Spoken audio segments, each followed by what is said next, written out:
आजच्या कार्यक्रमाला उपस्थित असणारे गावातील सर्व वडीलधारी मंडळी, तरुण कार्यकर्ते, शेतकरी बांधव, महिला भगिनी, सुरुवातीला घुमून आलेले सर्व राष्ट्रवादी काँग्रेस पक्षाचे नेते मंडळी, उद्धव ठाकरे साहेबांचे सर्व नेते मंडळी, सकाळी शेतातले कामाचे दिवस असताना आणि पाऊस चालू असताना आपण सर्वजण मोठ्या संख्येनं पूर्ण गाव या ठिकाणी उपस्थित राहिल्याबद्दल प्रथम गावकऱ्यांचं मनपूर्वक आभार मानतो। झालेल्या विधान लोकसभेच्या निवडणुकीमध्ये महाविकास आघाडीचे उमेदवार ओमराजे निंबाळकर यांना आपण भरघोस असं मतदान दिल्याबद्दल गावकऱ्यांचं मनपूर्वक हार्दिक अभिनंदन करतो।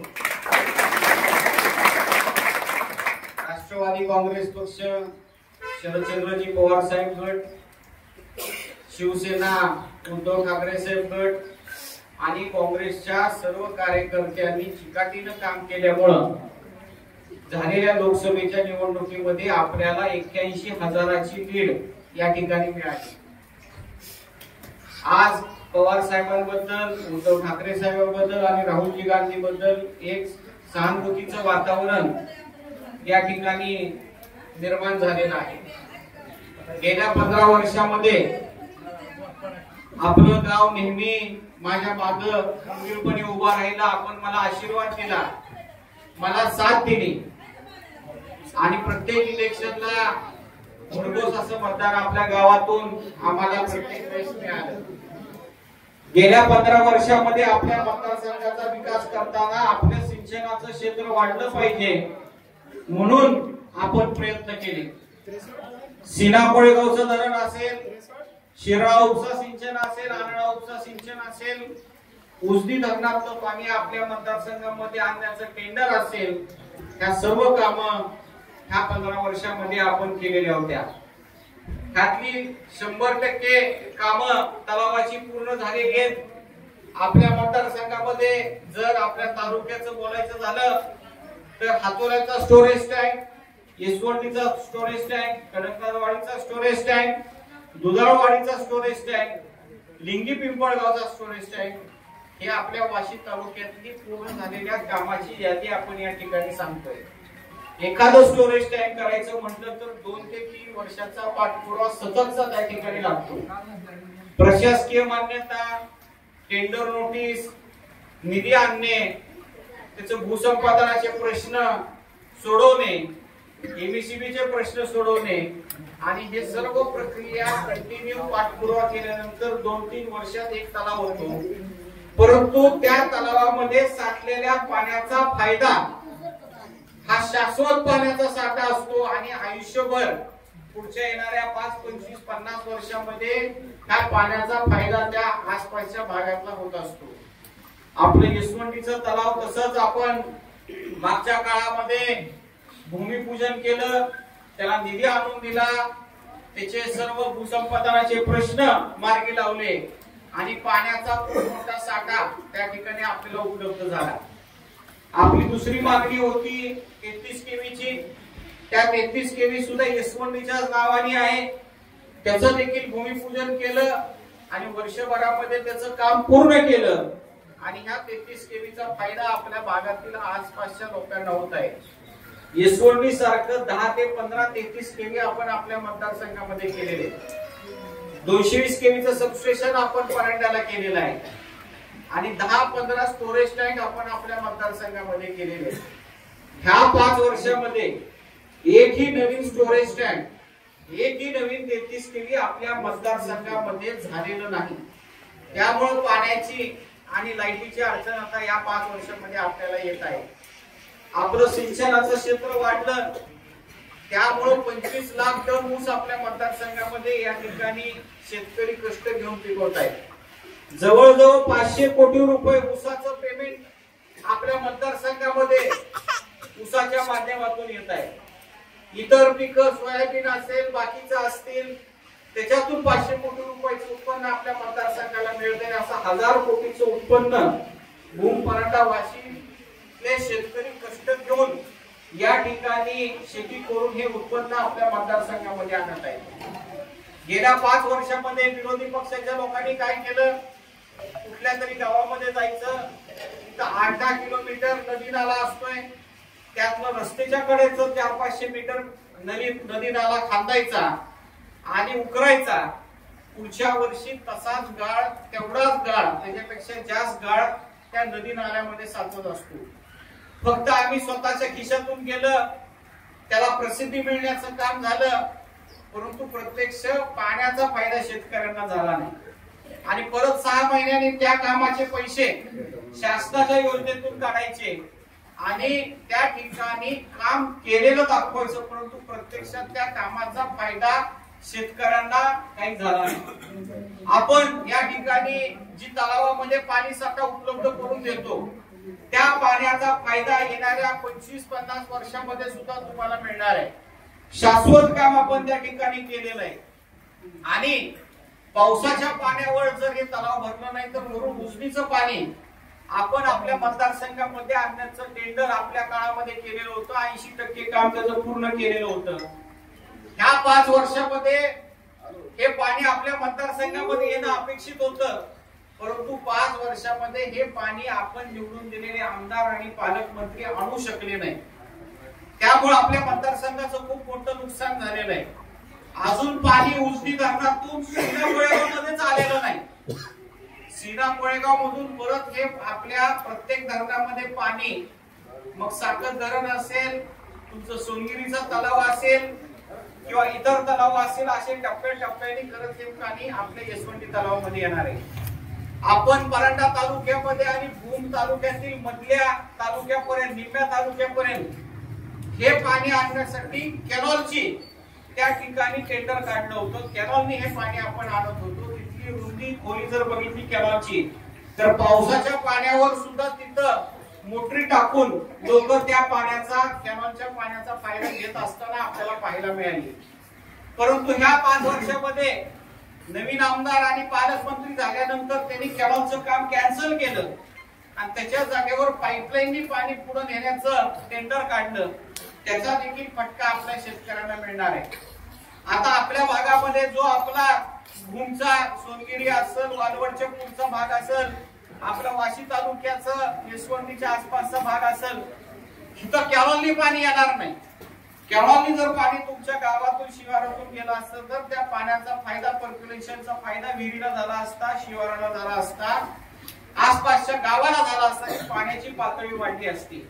परंतु आता ह्या आमदारांना जुनं टेंडर कॅन्सल केलं, नवीन टेंडर पाईपलाईननी काढल्यामुळं तुमच्या शेतातून पाईपलाईन जाईल, परंतु पाण्याचा एक टिपका सुद्धा तुमच्या शेताला मिळणार नाही। तसंच पाणी पुढच्या तलावामध्ये जाईल। हा फरक आपल्या आणि ह्यांच्या काम करण्यामध्ये आहे, याचा विचार आपण या ठिकाणी करणं गरजेचं आहे। आणि नुसतं यशवंतीमध्ये पाणी आणून चालणार नाही। आपल्या इथं दहीपळचं जे तलाव आहे तिथं सुद्धा पाणी गेलं पाहिजे, म्हणजे आसपासच्या 4-5 गावाला फायदा मिळतो। ह्याच्याबद्दलचं नियोजन ह्यांनी कसलंही त्या योजनेमध्ये केलेलं नाही आणि म्हणून ह्या छोट्या छोट्या गोष्टीकडे आपण लक्ष देत होतो। येणाऱ्या काळामध्ये ही सर्व बारकावे आपल्याला माहिती आहेत आणि हे पाणी यशवंती तलावामध्ये तर पूर्ण आलंच पाहिजे आणि आसपासच्या तलावांमध्ये सुद्धा याचा फायदा झाला पाहिजे। ह्याच्यासाठी आपण या ठिकाणी प्रयत्न करणार आहोत। हे झालं पाण्याचं। विजेचं गेल्या 5 वर्षामध्ये आपला पराभव झाला, आपण तो मान्य केला आणि विरोधी पक्षाचं काम सुरू केलं। ज्यावेळेस शेतकरी अडचणीत असतो, पीक विम्याचा प्रश्न होता, त्यावेळेस बांधावर आपण गेलो, पिकाची पाहणी केली, त्याचे फोटो काढले, कलेक्टरला पाठवले, कंपनीला पाठवले, पीक विमा कंपनीला, आणि 25% पीक विमा शेतकऱ्यांना मिळवून दिला। राहिलेलं 75% पीक विमा शेतकऱ्यांना मिळाला पाहिजे म्हणून आपली भूमिका आहे आणि आपण त्याच्यासाठी प्रयत्न देखील केले। परंतु निवडून दिलेल्या आमदारांनी 5 वर्षामध्ये पीक विमा हा शब्द सुद्धा त्यांच्या भाषणामध्ये काढलेला नाही। त्यांची भाषण सोशल मीडियावर आहे, युट्यूबवर आहे, एकाही भाषणामध्ये त्यांचा पीक विम्याबद्दल उल्लेख नाही। लोकसभेच्या निवडणुकीमध्ये सोयाबीनचा रेट शेतकऱ्यांना मिळाला पाहिजे 10-11 हजारापर्यंत अशी आपली मागणी होती. शेतकऱ्यांनी 2-2 वर्ष सोयाबीन आपल्या घरी ठेवलं, परंतु कुणालाच त्या ठिकाणी भाव वाढवून मिळाला नाही. लोकसभेच्या वेळेस 10-11 हजाराचा रेट 5 हजारावर आला. लोकसभा झाल्यानंतर ही लोक शहाणी होतील असं वाटलं होतं, परंतु लोकसभा झाल्यानंतर सुद्धा आता भाव 4.5 हजारापर्यंत आलेला आहे, 4 हजारापर्यंत आलेला आहे.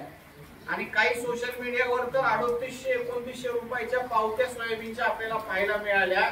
असं शेतकऱ्यांच्या विरोधातलं हे सरकार आहे.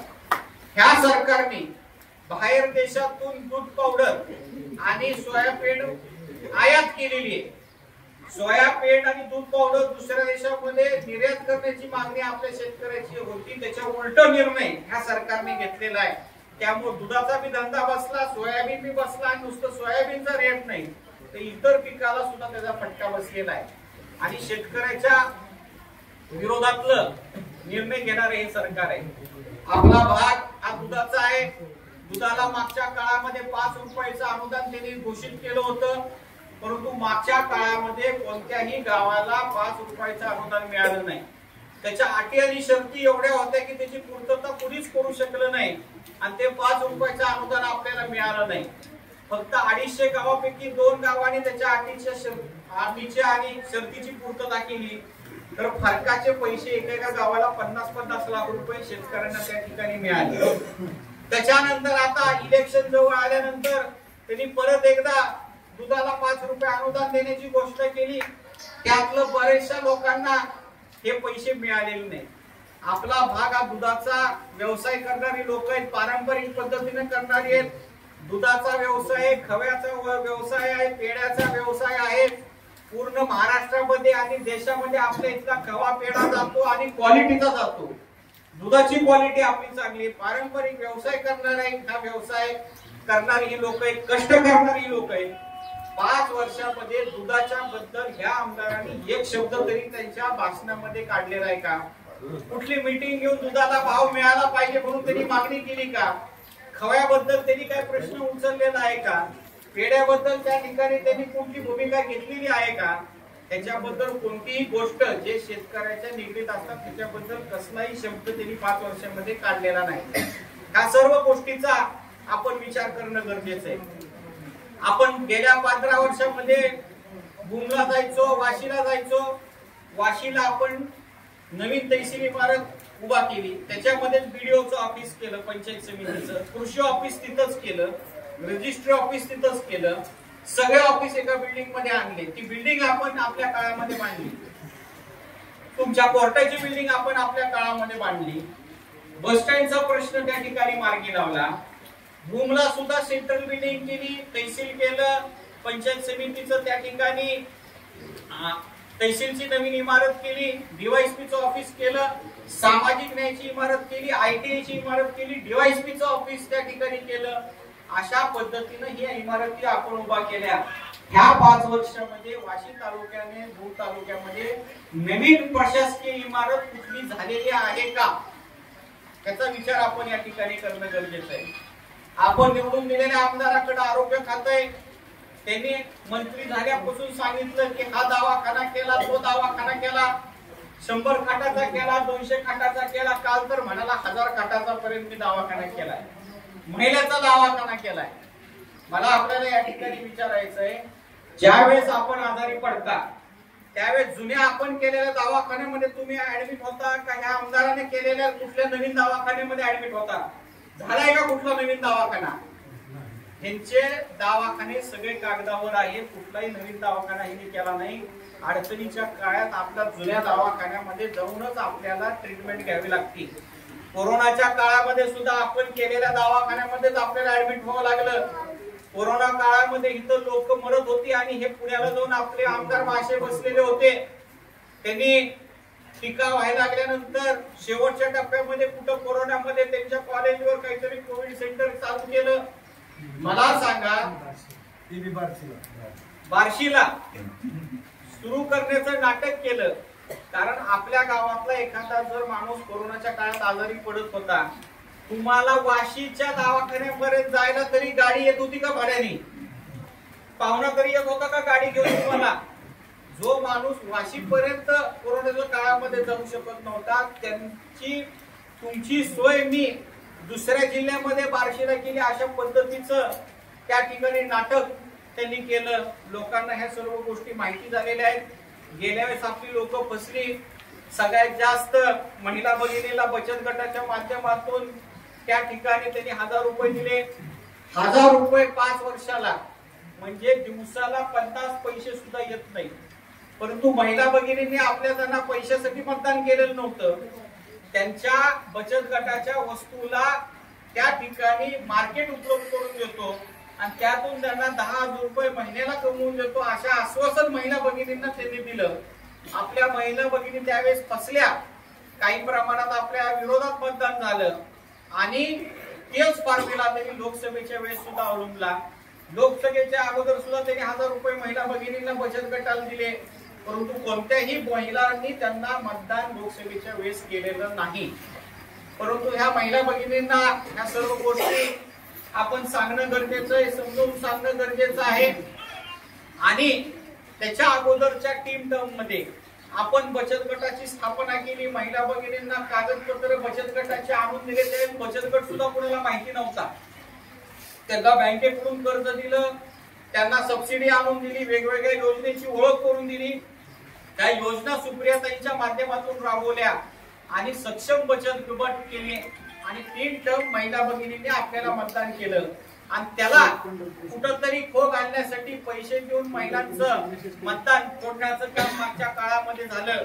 परंतु प्रत्येक वेळेस आपल्या महिला भगिनी फसणार नाहीत. त्यांना सर्व गोष्टी आता माहिती झाल्या आहेत. त्यासाठी आपल्याला येणाऱ्या काळामध्ये प्रयत्न देखील करावा लागतील. आता ह्या सरकारकडे कोणतंच मोठं काम नाही, म्हणून त्यांनी आता काय केलं, लाडकी मुख्यमंत्री लाडकी बहीण योजना त्या ठिकाणी चालू केली. गेल्या वेळेस 15 लाख तुमच्या खात्यावर टाकतो म्हणाले होते. ते कुणाच्या खात्यावर कधीच पैसे आले नाही. परंतु लाखावर जर आपण फेकाफेकी केली तर लोकांना आता कळतंय, म्हणून आता 1,500वर येऊन ठेपले. 1,500 महिला भगिनींना पैसे दिले तर चांगली योजना आहे. परंतु 2 वर्षापासून ही महिला भगिनींना पैसे दिले असते तर त्यांना आधार झाला असता. त्यांना भविष्यामध्ये ही योजना चालू ठेवली असती तर त्यांना फायदा झाला असता. परंतु निवडणुकीपुरते हे पैसे महिला भगिनींना देण्याचं त्यांचं काम चालू आहे. एका महिन्यात लाडकी बहीण योजनेची घोषणा होते, 15 दिवसात फॉर्म भरून घेतले जातात आणि एका महिन्यात त्यांच्या खात्यावर पैसे येतात. एवढी तत्परता त्यांनी 2 वर्ष दाखवली असती तर त्यामध्ये काही अडचण आली नसती. परंतु या ठिकाणी हे पैसे फक्त निवडणुकीपुरतेच त्यांना द्यायचे. परंतु महाविकास आघाडीच्या माध्यमातून पुढच्या 5 वर्षापर्यंत कायमस्वरूपी ह्या महिलांना पैसे देण्याचं काम महाविकास आघाडी या ठिकाणी करणार आहेत. पवार साहेब करणार आहेत, उद्धव ठाकरे साहेब करणार आहेत. हे मला या कार्यक्रमाच्या निमित्तानं आपल्याला या ठिकाणी सांगायचंय. आणि म्हणून आपण बघितलं की लाडकी बहीण योजनेची तत्परता फॉर्म मंजूर करण्याची किती फास्ट होती. परंतु तशाच पद्धतीची जुनी आपली संजय गांधी निराधार योजनेची होती. त्यातून अन्न आपण महिला भगिनी विधवा स्त्रियांना पैसे चालू होतात.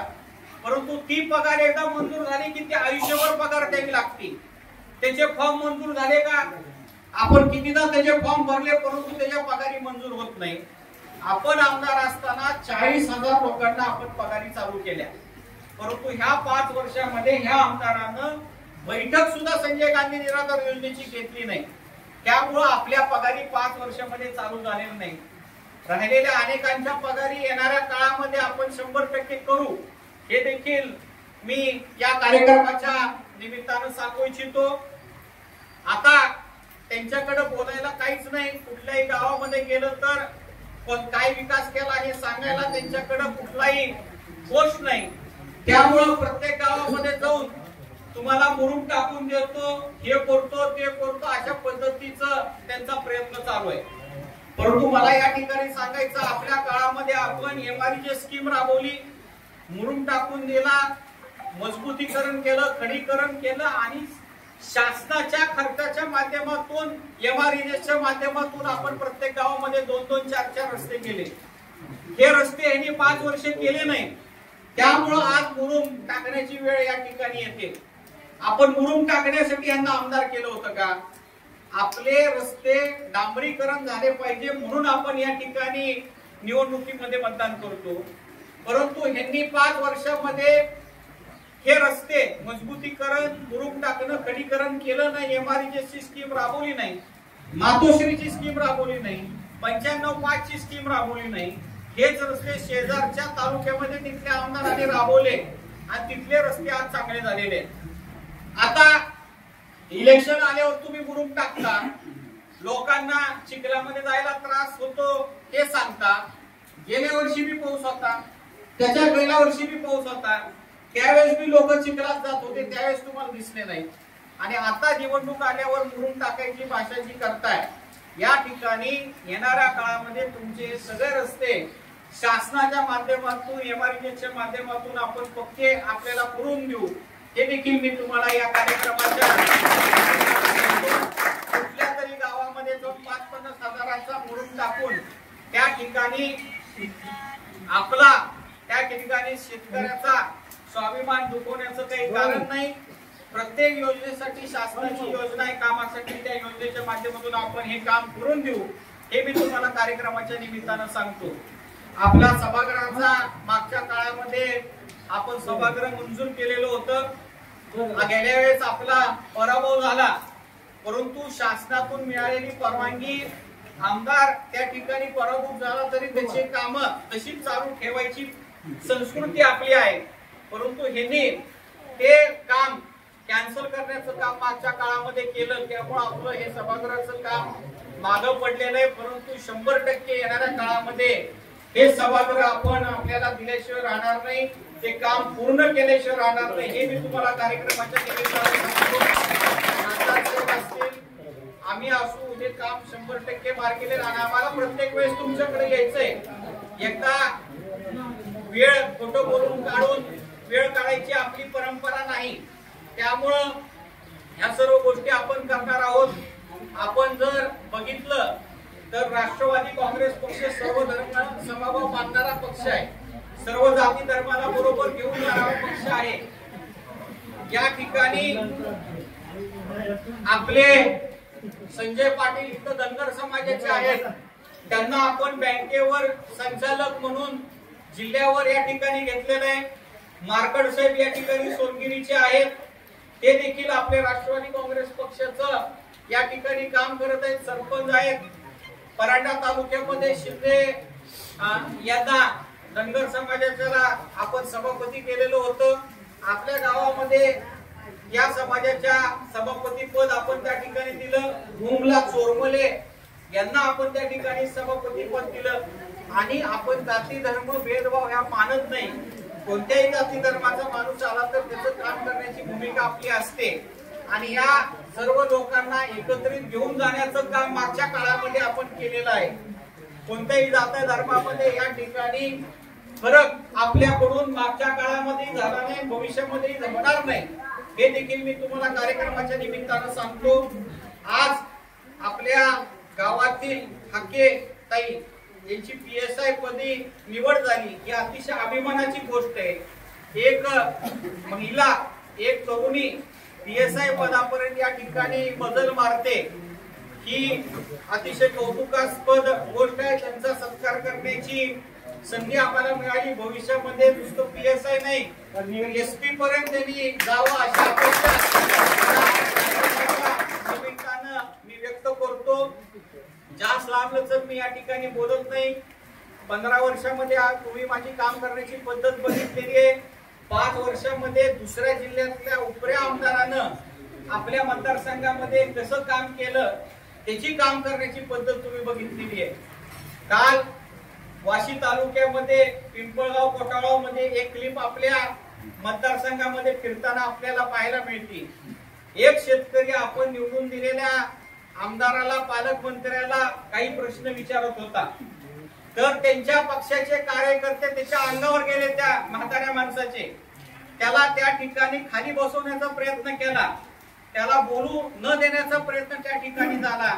आणि सगळ्यात शेवटी त्या शेतकऱ्याची अवकाश काढण्याचं काम तानाजी सावंत यांनी केलेलं आहे। या ठिकाणी ज्या शेतकऱ्यांनी त्या तानाजी सावंतला गेल्या वेळेस मतदान केलं, त्यांना निवडून आणलं, त्यांचे प्रश्न सोडवायच्या ऐवजी हे शेतकऱ्यांची अवकात काढत या गावामध्ये फिरत असताना आपल्याला पाहायला मिळत आहे।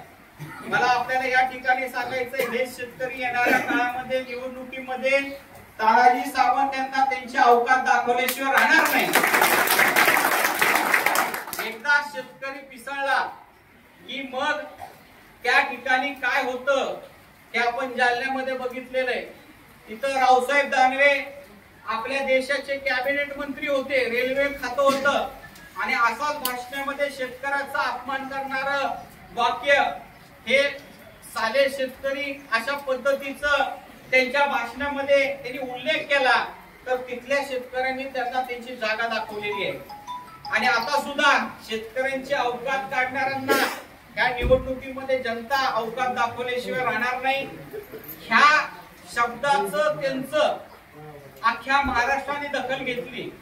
विरोधी पक्षाच्या लोकांनी तर त्याच्यावर बोललेले ते जाऊ द्या, परंतु त्यांच्याच सोलापूरच्या जिल्हा अध्यक्षाने त्यांच्या राजीनाम्याची मागणी केलेली आहे। त्यांच्या पक्षाच्या आमदार, गोगावले आमदार कोकणातले, त्यांनी तानाजी सावंत यांच्यावर टीका केलेली आहे। भाजपचे फडणवीस साहेबांनी तानाजी सावंत यांचं शेतकऱ्यांचं हे वक्तव्य चुकीचं आहे ते फडणवीस साहेबांनी सांगितलेलं आहे।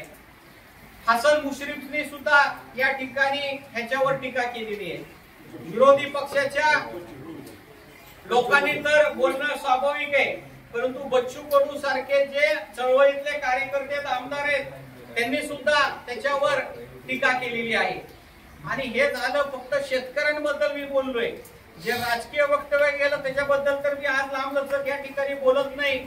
येणाऱ्या काळामध्ये इलेक्शन लागल्यावर त्या गोष्टी बोलू, परंतु असं जे लोक आपल्या शेतकऱ्यांना, आपल्या भागातल्या लोकांना त्या ठिकाणी गृहीत धरून त्यांना दादागिरी करण्याचं काम जे करत आहे ते पुढच्या काळामध्ये चालणार नाही।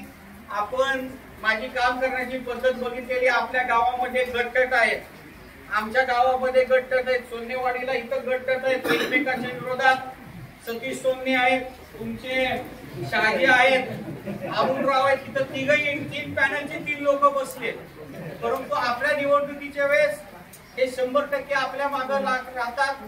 ग्रामपंचायतला आपापल्या पद्धतीनं पॅनल टाकतात, तसं आपल्या गावामध्ये सुद्धा काही सगळ्या गावामध्ये गटतट असतात, तसं आपल्या गावामध्ये देखील आहे। परंतु आमच्याकडे ज्यावेळेस माणसं येतात किंवा आपल्या गावातील नागरिक येतात त्यावेळेस कुणी कुठलं काम केले आपण बघत नाही, त्यांची सगळ्यांची कामं करण्याचं काम आपण केलेले, भविष्यात सुद्धा त्यांना आपण तशाच पद्धतीनं काम करणार आहोत आणि सन्मानाची वागणूक सर्व नागरिकांना आणि शेतकऱ्यांना देण्याचं काम आपण करणार आहोत। लई लांबलचक मी बोलत नाही, कारण पाऊस येतोय, महिला भगिनी एवढं पावसामध्ये सुद्धा या ठिकाणी उपस्थित राहिलेले आहेत, छत्र्या घेऊन उभा राहिलेले आहेत, त्यामुळे लांबलचक या ठिकाणी बोलणं उचित होणार नाही। आपले राहिलेले काम येणाऱ्या काळामध्ये रस्त्याचं काम असेल, सभागृहाचं काम असेल किंवा शेत रस्त्याची कामं असतील, ही आमच्याकडून 100% आम्ही करू, एवढंच या ठिकाणी बोलतो आणि माझे लोक